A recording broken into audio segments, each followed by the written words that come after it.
Hello, how's everyone doing today? My name is Alicia Cephas. And I'm John Holyfield.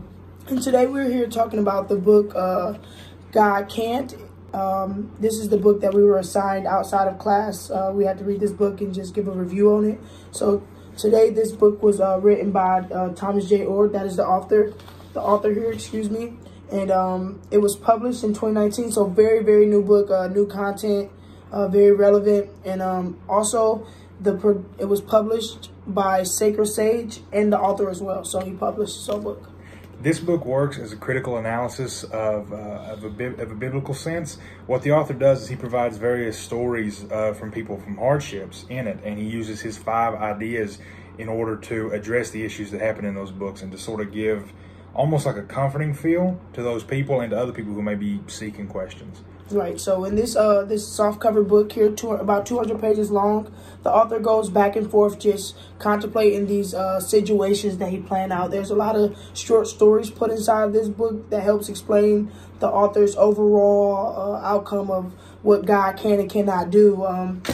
He actually explains himself using these things called the 5 truths. At the end of each chapter, which inside of the chapter he breaks down, he gives the short stories again, as I was saying, short stories of trauma and tragedy and the things that really makes you question God and, you know, if he's there or not. So those things. For example, not to cut you off, no for example, one of the story or a couple of the stories from the book is about Terry. Just in the first, right out of the gate with the book, there's a story about Terry who lost her faith in both God and man because she was physically abused by her Sunday school teacher.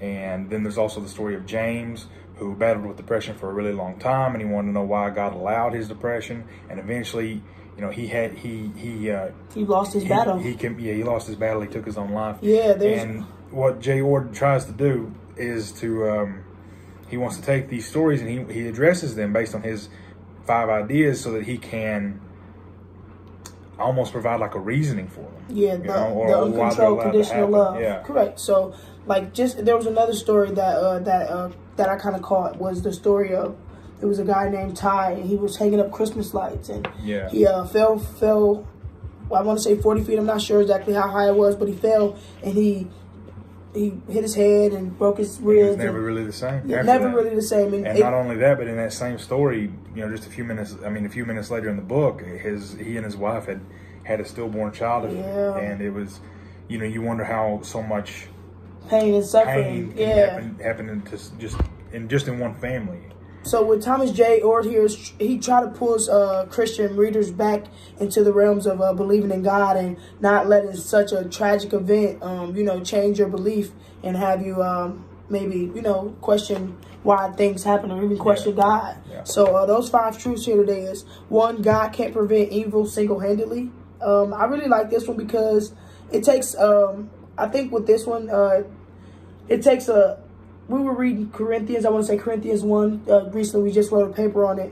And it takes a strong Christian follower to help another Christian follower to get through that hardship they're going through. So I think that's what the author was getting at when he said God can't prevent it single-handedly. So basically, us as Christian followers, we have to be soldiers in God and to believe in the word that we have been passed down through through other Christian our fellow Christians, and just believe, you know, that we will get through that suffering, we'll get through that pain.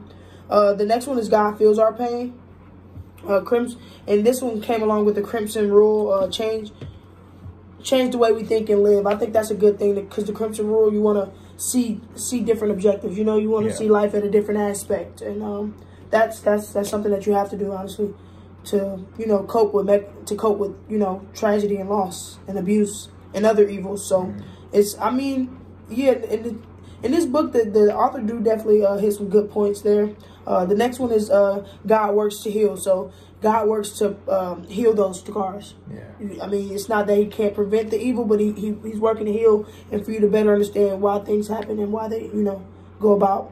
God squeezes good from the bad. So taking a bad situation and making, you know, seeing the better of it, seeing that you learned, seeing that you know what not to do, seeing that you trying know to find the positives, so that you can cope and you can get cope along and with heal life. eventually. Yeah. So basically, and also you can help that next person that next fellow Christian. You can pay it forward. You know, maybe you experience something bad and it was painful, and you help guide the next person in line through that. And that's basically, I think, what the author is trying to do with the whole book, is just trying to show the uncontrolled love of God, and that how he can't prevent the situation, but his love is so abundant for that. I mean, it's so much of it that it can help you cope. And then also the last and fifth one is God needs our cooperation, and that's having faith and just believing and staying down, praying, and just following the rituals and keeping the faith. Keeping the faith. Yeah, you got to be able to keep the faith even in the roughest of times. Personally, just a personal review of mine. I really tried to hate this book. I'm not gonna lie about it. I really tried to hate this book. I honestly think when I first started with it, my intention was to absolutely dislike it. Just dislike it in any way that was possible. And as I read it and as I began to understand it, I realized that, and I mean, I still don't like it solely based on the title. God can't. I mean, growing up in my family, if you put those two words in the same sentence, you'd have been kicked out. Yeah, you gotta go. That's just the way it works. Right. I'm from. But, as I was reading it and as I began to understand the book, I realized that it's not so much trying to bring down the reputation of God. He hasn't written this book from the standpoint of I want to strike God or I want to move against God. He's written it for the people who don't understand why they're being tortured. That's not the right way to say it. He wrote this book for the people who don't understand why they have to suffer. Right. For the people who don't understand the reason behind what they're going through. And I really think it's written in a point of, now that I understand the whole book, he writes it in a way that is trying to bring comfort to those people and to help them understand that they're not alone more than anything, is really what I'm trying to feel. And you can see that with his second rule. God feels our pain. Yeah. I believe that wholeheartedly, because I believe that we're all built in God's image. So, he's able to laugh like us, he's able to have humor like us, and he's able to feel pain like us. So with just that being said, it feels like he's almost trying to unite the people who are almost kind of like lost sheep, I suppose like you could say. The strayaways. Yeah, I totally agree with you on the overall contents of the book. At first I read this book, I'm like, this is not going to be the book for me. But as I went along and I seen what the author was trying to do, I mean, the short stories, they kind of were a little bit everywhere. I think that was like, maybe that's what threw me off. I didn't know what tragedy he was trying to show, but at the end of the day, just all of those tragedies, all of the evils that he showed throughout the book, I think that really helped me understand his overall view of just trying to get those sheep, the flock back into following. He's trying to the leader. He's trying to guide them through their own pain by showing them that they're not the only ones in pain. I think that's the best way to say it. Yeah, for sure. I totally agree with that. If you ask me, I would definitely just tell you to read the book anyway. I think this is a good book because it shows you that basically you're not alone.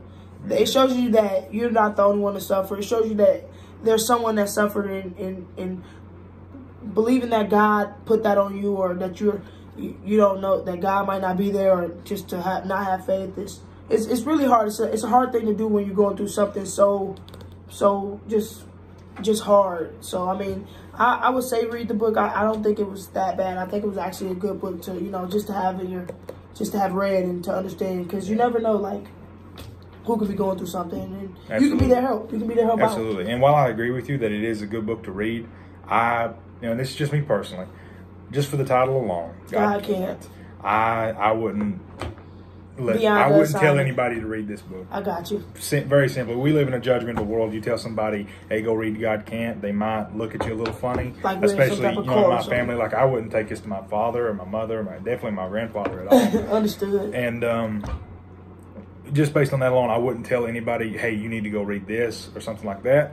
But if somebody walked up to me and said, "Should I read this book?" or if somebody was wanting to read this book, I wouldn't say, you shouldn't read that book. Right. You know what I mean? I wouldn't deny them that, but I wouldn't promote it. Just based on the title alone. The contents of the book is great. That's I think true. the overall message is great, but the title is a real big red flag for me, and that's just a personal. It takes a real strong Christian to actually get through that book. Yeah. I agree with that. It takes somebody who is. You have to be.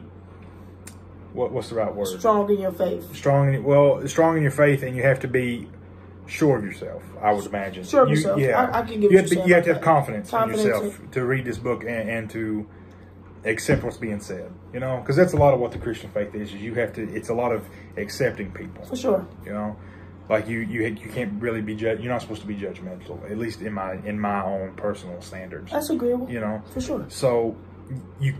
A strong Christian can get through it. A comfortable Christian in their own faith can get through it. But the title is just the title just gets me every time. Yeah. I can't say that I support the book because of the title. Yeah. I'll be honest with that. That's true, because we believe God can. Yeah. Right? Yeah. So with that being said, we just like to say goodbye. We hope you enjoyed this segment here of the review, and have a great day. Have a great day.